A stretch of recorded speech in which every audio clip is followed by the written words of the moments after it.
Video like जरूर कर लीजिए और ऐसे वीडियो लगातार फ्री में पाने के लिए चैनल को तुरंत सब्सक्राइब कर लीजिए और बेल आइकन को जरूर टैप कर लीजिए ताकि आगे भी सारे वीडियो आपको मिलते रहे। यूट्यूब में फॉलो करते हैं तो प्लीज ये वाला फ्री टेलीग्राम चैनल जरूर ज्वाइन कर लीजिएगा। सारे नोटिफिकेशन सारे अपडेट यहीं पे आते हैं, ध्यान रखिए। नमस्कार साथियों, स्वागत है आप सभी का ऑनलाइन एग्जाम प्रिपरेशन पर which is the part of study for civil services. दोस्तों, भारतीय कृषि मोस्ट इंपॉर्टेंट फैक्ट सीरीज हमारी चल रही है इंडियन एग्रीकल्चर यूपीपीएससी प्रीलिम्स के लिए ये हम पढ़ रहे हैं। तो लास्ट वीडियो में हमने दलहनी फसलों के बारे में जाना था, दलहनी फसल उत्पादन देखा था और ये दलहनी फसल हैं कुछ जिनकी किस्में दी गई हैं। किस्मों से प्रश्न पूछा जाता है। अब इनकी नंबरिंग से आपको कुछ चीज़ें याद करनी पड़ेंगी। 1 से 2 बार आप इसका स्क्रीनशॉट ले लीजिए और 2-3 बार इसको देखिएगा तो आपको चीज़ें थोड़ा थोड़ा याद हो जाएंगी। 4 ऑप्शन जो रहेंगे उसमें आप एलिमिनेट करके सही आंसर टिक कर लेंगे। इसके बाद अगला हमारा टॉपिक है तिलहनी फसल उत्पादन। तो ऑयल क्रॉप प्रोडक्शन हमको पढ़ना है। आइए जानते हैं इसके बारे में।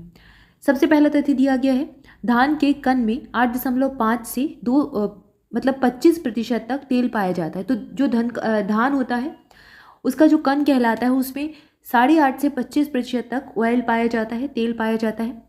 अगला तथ्य है, मृदा कटाव से प्रभावित क्षेत्रों में मूंगफली अपर्दन अवरोधी और आच्छादनकारी फसल के रूप में उगाया जाता है।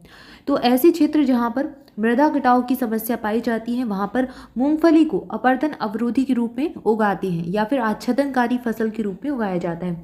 तो अगर प्रश्न पूछा जाए निम्नलिखित में से अपर्दन अवरोधी फसल कौन सी है, मूंगफली आप टिक कर सकते हैं। अगला दिया गया तथ्य, यह स्वपरागित फसल होती है। कौन सी? मूंगफली, ये जो तिलहन फसलें हैं स्वपरागित फसल हैं। सेल्फ पॉलिनेटेड क्रॉप्स ये कहलाती है। इनके 8 से 10 स्टेमन्स मिलकर मोनो एडेल्फोस वंडल बनाते हैं। मूंगफली में पैग संरचना होती है जो जिनोफोर है। यह जिनोफोर जमीन और मुड़कर ओवरी को मिट्टी में पदस्थापित करती है। यह ओवरी मिट्टी में प्रवेश के उपरांत ही विकसित होती है और क्षैतिज रूप धारण करती है।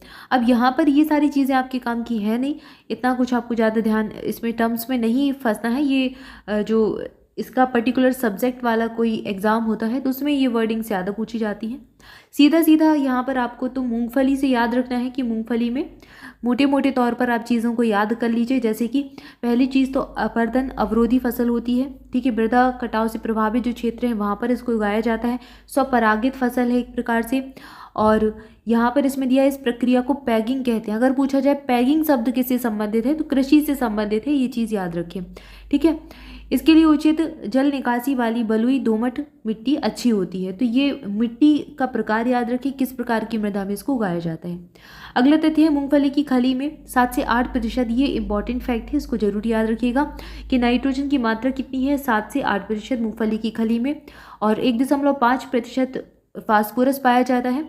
और पोटास कितना पाया जाता है, 1.3%। पी फॉर फास्फोरस, के फॉर पोटास, ठीक है ना। अगला तथ्य है, सूर्यमुखी की खली में 40 से 45% तक उच्च कोटि की प्रोटीन होती है जो पशु आहार के लिए उपयुक्त मानी जाती है।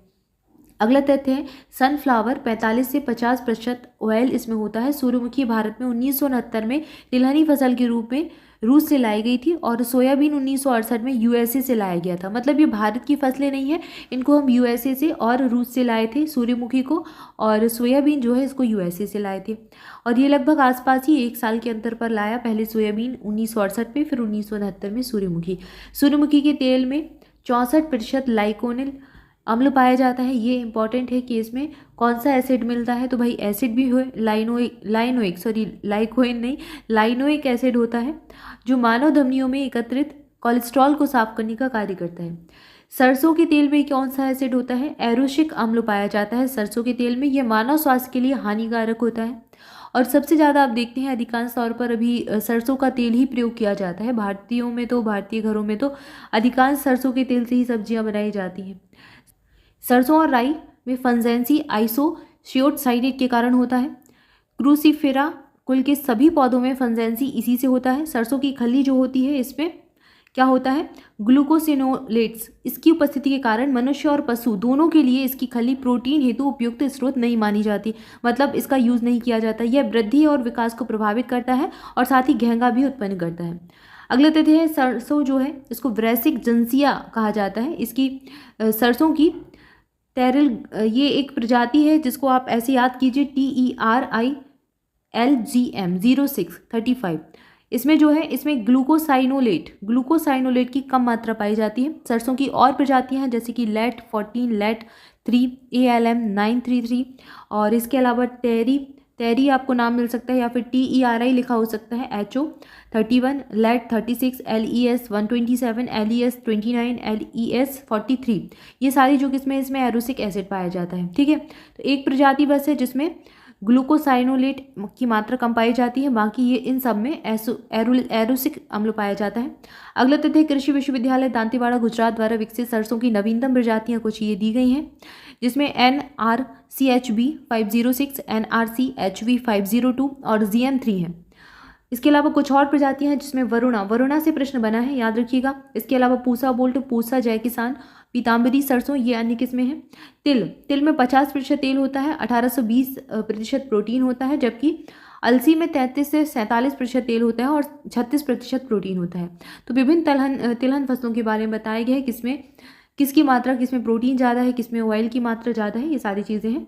तो एक छोटे से आपको इसमें टॉपिक में कई सारे इंपॉर्टेंट फैक्ट मिल जाते हैं, तो इन चीज़ों को 1 से 2 बार देखेंगे तो काफ़ी चीज़ें आपको याद रहेंगी। इसके बाद रेशेदार फसलें, इतना समय है भी नहीं कि आप बहुत डिटेल में पढ़ें, 1 ही महीने का समय है और उसमें भी 1-2 दिन निकल चुके हैं, तो बिल्कुल इतना पढ़िए जो आपके सिलेबस के हिसाब से है और इम्पॉर्टेंट चीज़ें, ताकि आपको कुछ याद भी रहें और आप एग्ज़ाम में बस कट ऑफ क्लियर हो जाए, इतना ही हमारा उद्देश्य होना चाहिए।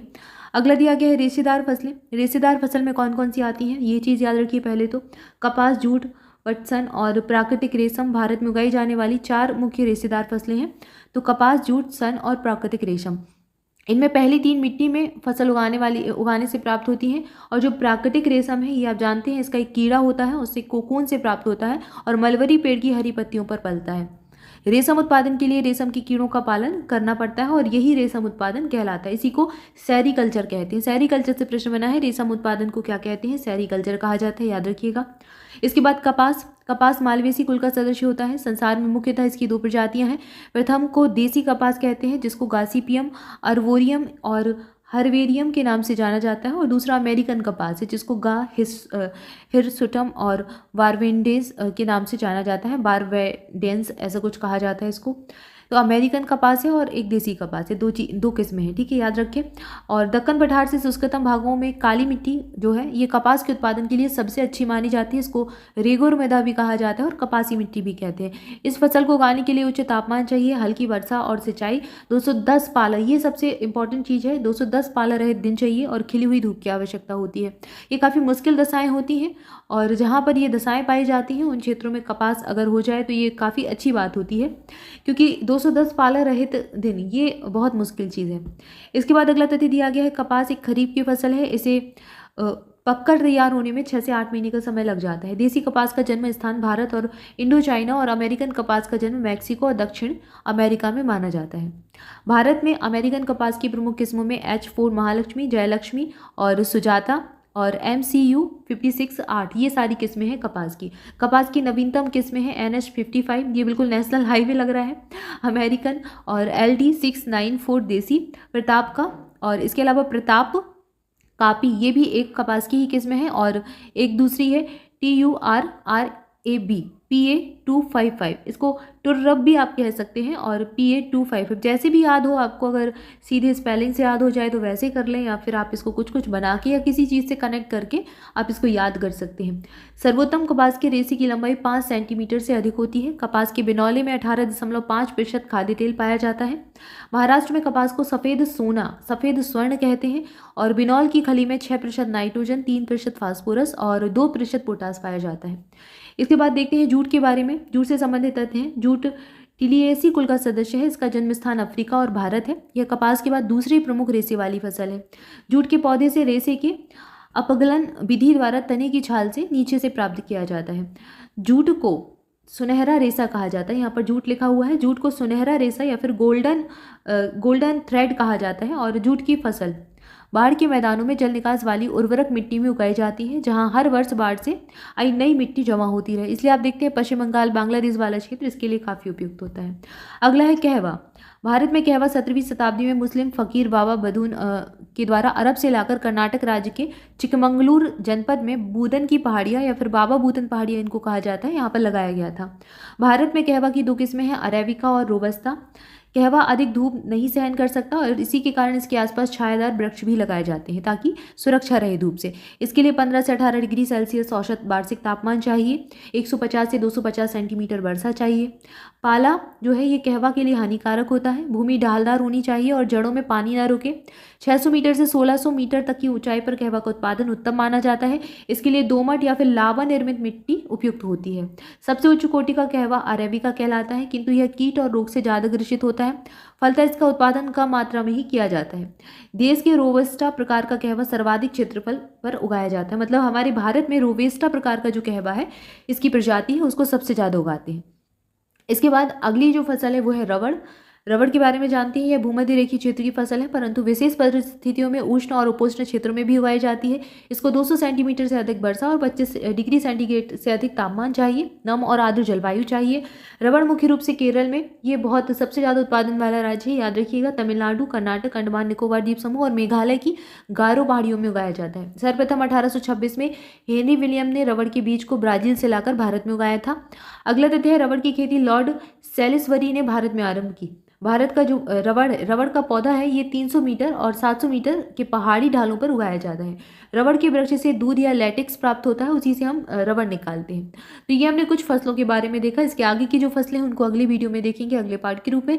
तब तक के लिए आप जुड़े रहे चैनल के साथ। स्टडी फॉर सिविल सर्विसेज के अगर पेड बैचेस से जुड़ना चाहते हैं तो नंबर्स पर कॉल करके इन्फॉर्मेशन ले सकते हैं या फिर डिस्क्रिप्शन को फॉलो कीजिए। यूपीपीएससी प्रीलिम्स 2024 के लिए हमारा क्रैश कोर्स भी चालू हो चुका है, उसको भी आप ले सकते हैं। Thank you for watching this video. Thank you so much.